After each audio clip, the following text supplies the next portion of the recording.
ADM K Naveen ബാബുവിന്റെ മരണത്തിൽ പ്രത്യേക സംഘത്തിന്റെ അന്വേഷണം പേരിന് മാത്രമെന്ന് കുടുംബം ഹൈക്കോടതിയിൽ. പ്രതി രാഷ്ട്രീയ സ്വാധീനമുള്ള ആളെന്നും നവീൻ ബാബുവിന്റെ ഭാര്യ മഞ്ജുഷ ആരോപിച്ചു.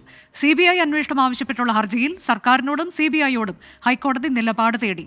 കേസ് ഡയറി ഹാജരാക്കാൻ ഹൈക്കോടതി നിർദ്ദേശം നൽകിയിട്ടുണ്ട്. കേസിൽ വിശദവാദം കേൾക്കുന്നതിന് അടുത്ത മാസം 6 മാറ്റി. എസ് ശ്രീകാന്ത്, AV ജയശങ്കർ, സജോ ദേവസി എന്നിവർ തത്സമയം വിശദാംശങ്ങളുമായി. ആദ്യം ശ്രീകാന്തിലേക്ക്. ശ്രീകാന്ത്, ഇന്നിപ്പോൾ കോടതിയിൽ ഹർജിയിൽ പ്രധാനമായി CBI അന്വേഷണം എന്ന ആവശ്യം, കൂടാതെ ഈ അന്വേഷണ സംഘം അവരുടെ റിപ്പോർട്ട് സമർപ്പിക്കുന്നത് തടയണം, ഇങ്ങനെയുള്ള ആവശ്യങ്ങൾ ഉന്നയിച്ചിരുന്നു. എന്നാൽ CBI അന്വേഷണത്തിന്റെ കാര്യത്തിൽ ഒരു തീരുമാനത്തിലേക്ക് ഇന്ന് കോടതി കടന്നിട്ടില്ല. അതിൽ നിലപാട് തേടിയിട്ടുണ്ട് സർക്കാരിന്റെയും CBIയുടെയും. മറ്റൊന്ന്, അന്വേഷണ സംഘം റിപ്പോർട്ട് സമർപ്പിക്കുന്നതിനെ തടയുന്നത് എന്തിന്, അന്വേഷണം തുടരട്ടെ എന്ന നിലപാട്. ഒപ്പം ചില ചോദ്യങ്ങൾ കൂടി കോടതി ചോദിച്ചിട്ടുണ്ടല്ലോ. ഇന്ന് കോടതിയിൽ സംഭവിച്ചത് എന്താണ് ശ്രീകാന്ത്?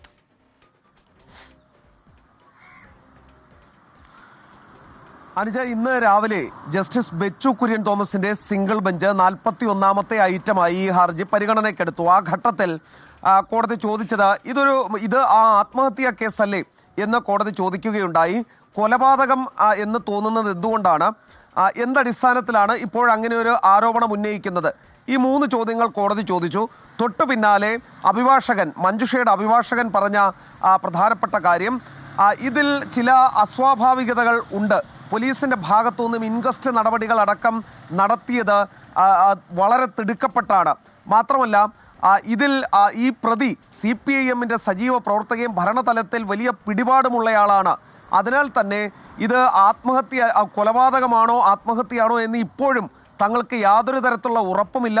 പോലീസിന്റെ നേതൃത്വത്തിൽ ആദ്യഘട്ടത്തിൽ തന്നെ തെളിവ് നശിപ്പിക്കൽ നടന്നിട്ടുണ്ട് എന്ന് സംശയമുണ്ട് എന്നതടക്കം അവർ ചൂണ്ടിക്കാട്ടി. ഒപ്പം തന്നെ CBI അന്വേഷണം വേണം എന്ന ആവശ്യം മുന്നോട്ട് വയ്ക്കുകയും ചെയ്തു. പ്രത്യേക അന്വേഷണ സംഘം എന്നത് പേരിന് മാത്രമുള്ള സംഭവമാണെന്നും അവർ തുറന്നു പറയുകയും ചെയ്തു കോടതിയിൽ.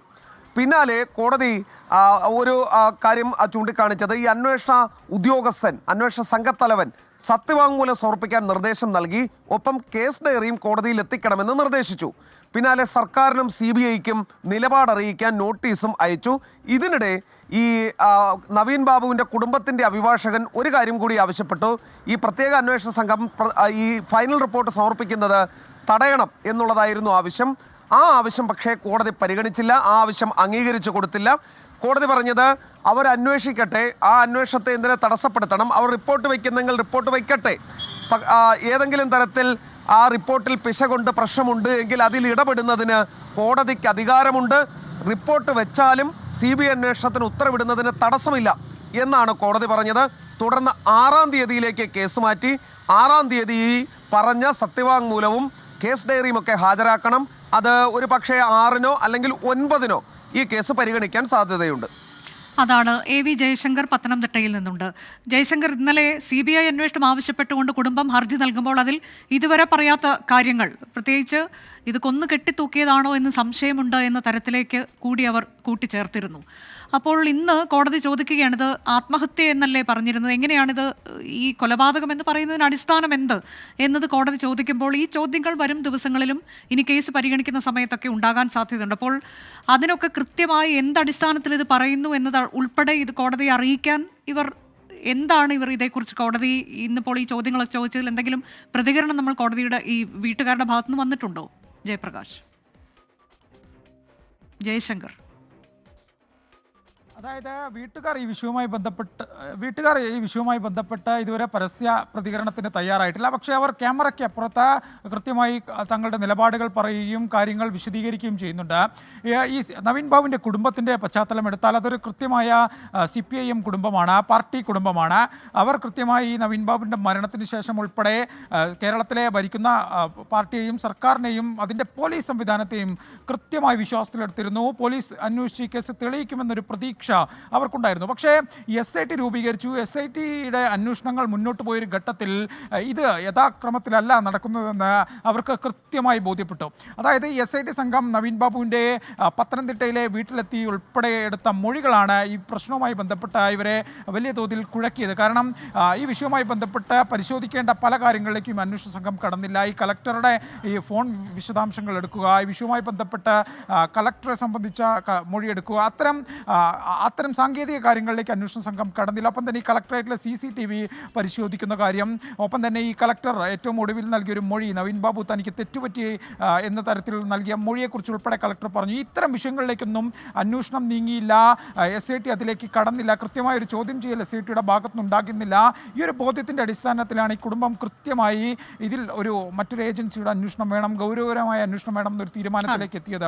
ഈ കുടുംബത്തിൻ്റെ പ്രത്യേകത ഞാൻ നേരത്തെ സൂചിപ്പിച്ചു. ഇവർക്ക് വേണമെങ്കിൽ ഉപതെരഞ്ഞെടുപ്പിന് മുന്നേ ഇത്തരത്തിൽ സമീപിക്കാമായിരുന്നു. പക്ഷേ പാർട്ടിയെ പ്രതിരോധത്തിലാക്കാതെ കൃത്യമായി ഉപതെരഞ്ഞെടുപ്പ് കഴിഞ്ഞതിന് ശേഷമാണ് തങ്ങളുടെ ആവശ്യങ്ങൾ ഹൈക്കോടതിയിൽ എണ്ണമിട്ട് പറഞ്ഞുകൊണ്ട് എണ്ണി പറഞ്ഞുകൊണ്ടാണ് ഇവർ ഇത്തരത്തിൽ ഒരു ഹർജിയുമായി പോയിരിക്കുന്നത്. കുടുംബത്തിൻ്റെ ഭാഗത്ത് പൂർണ്ണമായ ന്യായമുണ്ട്.